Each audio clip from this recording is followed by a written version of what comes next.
there's a concept I've come across from time to time in conspiracy fiction, and occasionally amongst actual, conspiracy people. And that's the idea that whatever the ruling power that be is, has some sort of weird obligation where it has to sneakily hint at what's really going on to the populace, but like not make it too obvious so that only, like they've technically told people what's going on, but they didn't really, put it in everyone's faces and spell it out clearly. So, like, most of them won't notice. I'm not exactly sure, like, that's a weird thing to hold yourself to. If your idea, of your driving fundamental forces, you're trying to trick everyone into doing something in a certain way, like, letting the cat out of the bag on the sly. I don't know, like, I guess there's some sort of like honor in combat, give the people a fighting chance if they're smart enough to catch it and stop you, but like, I don't know why you would set up your own agenda to fail like that and kind of a thing. But I do feel like that whole idea, the fact that people have that kind of impression, is kind of a good example of kind of a failure of human pattern recognition. There's a lot of phenomenon that people tend to think of as being guided or intentional, that are more of emergent phenomenon. That's kind of more of a product of chaos theory and fractal patterning and all that kind of stuff.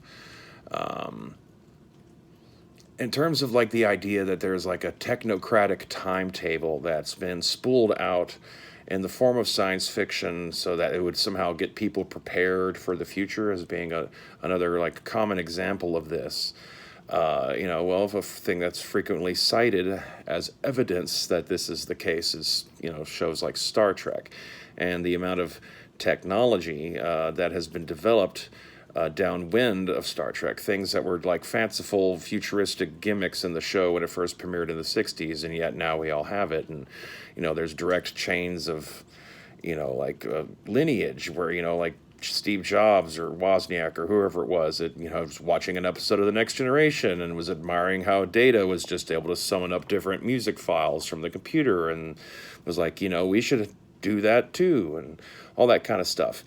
It wasn't like telling people a plan of what's going to happen, but in many ways it did kind of prove to be inspiration for people who, because of the fact that they were attracted to science fiction in the first place, there's a good chance that they're also, smart about various kinds of science or mathematics, and so therefore might be able to take that bit of inspiration and actually be able to make it manifest.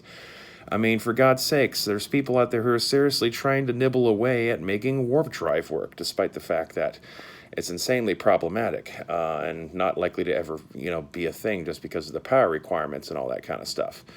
But once again, like it's not like a literal timetable. They weren't telegraphing ahead of time that all this stuff was coming, insofar that like some of these devices were also very predictable at the time. I mean, it's like science fiction writing. It's not like you're like pulling stuff and just entirely out of your head. That's more the realm of pure fantasy. Most of these things are science fiction writers are taking, current cutting edge scientific theories and are just kind of fumbling through trying to extrapolate some way to apply that to some sort of like futuristic technology or technique. And sometimes that pays off. Sometimes, because of the fact that they're science fiction writers, much like science fiction fans, they're probably smart and they probably have a good interest and knowledge and understanding of various kinds of science and math and all that kind of stuff. So it's not also that great of a leap that they could predict technological trends. But stuff like the communicators in Star Trek. I mean, like the idea of a satellite uplink communication device. It really actually isn't all that great of a leap of idea. I mean, we've had that stuff. I mean, just basic radio technology and the concept of satellites or long range transmission. I mean, like the idea that one day we'll be able to take this thing that in World War II and Vietnam was a giant backpack in order to be able to have portable field communications, and that one day in the far future it could be a little thing you can hold in your hand. That's not that big of a stretch. That's just extrapolating the idea of technology miniaturization and extension of field range and all that kind of stuff. It wasn't just inventing something new. The more fanciful stuff in Star Trek is stuff like teleportation, which was more like put into the show as a convenience to get around the fact that they didn't necessarily have the budget to constantly do these shuttle landing sequences all the time, and supposedly they didn't have their shuttle models even ready when the first episodes were being filmed and all that kind of stuff. So they just had to like throw teleportation in as a workaround to get the crew down to the planet and back up, and then they just kind of became another kind of essential feature of the setting. But that's another one that possibly even more than the idea of a warp drive, teleportation is has a massive amount of complexities that also kind of like limit its, like, even if you can make out a theoretical paper version of how it could work, it doesn't necessarily mean you're ever actually going to be able to build a machine that could do any of those things. Once again, power requirements, calculations.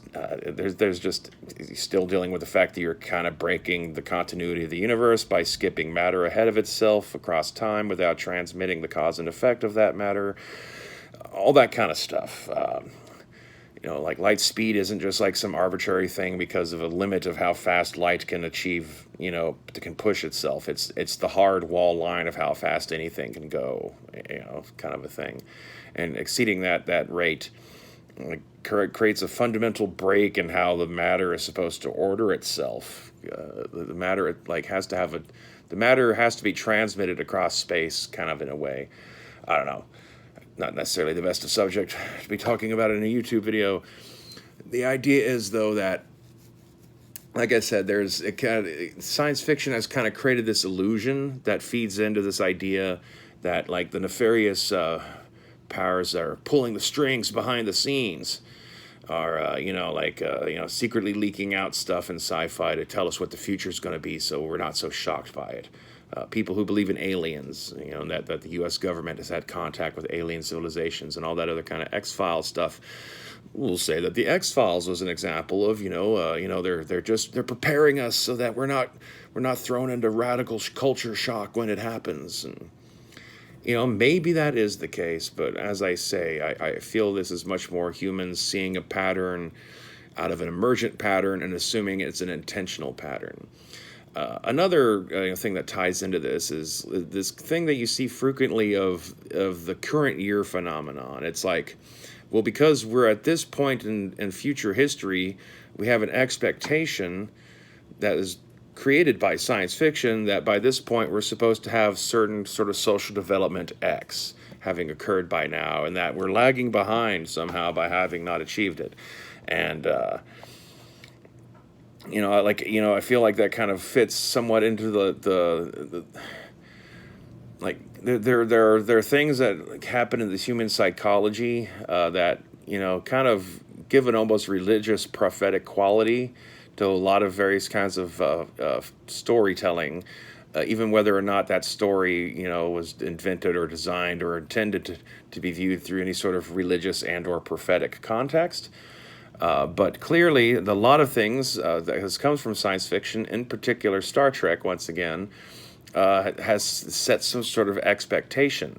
The timetable is being created by the viewing audience. The timetable is not necessarily created by the people writing the thing. The audience wants this to occur and was told that by X year we're going to have this, and so now that we're at that X year, we're like, where's the thing we were promised, and it's not there.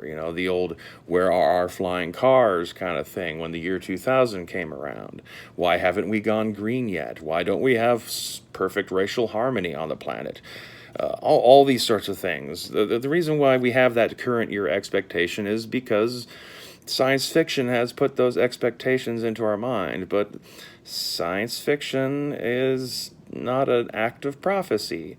It might be an act of prediction, and some science fiction writers, when it comes to the sociological stuff, have done better jobs than others when it comes to, predicting those sorts of trends too, much like predicting the technological trends.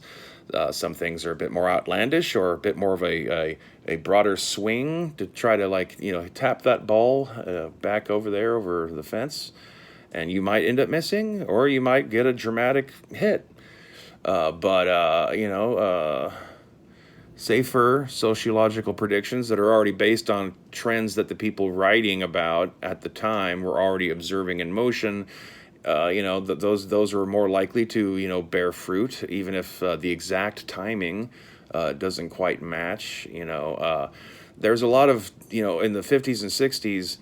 There was a lot of assumptions about how fast some of the technological development would go that did not pan out. The computer technology did not quite catch up to where they thought it was going to be by the late 20th century. Certainly, the space travel and rocket technology did not go where they thought it was going to go by the late 20th century. And if the technological predictions lag like that, then it would also imply that even if they're on the right track about certain social trends, those two are possibly also lagging. Or in the case of the more fanciful technological innovations, they might work out on paper, but in practicality, we just might not ever be able to make a machine that does that, guys. So, I don't know. Anyway, that's that. Stay waspinated. Hit like and subscribe. Do the things.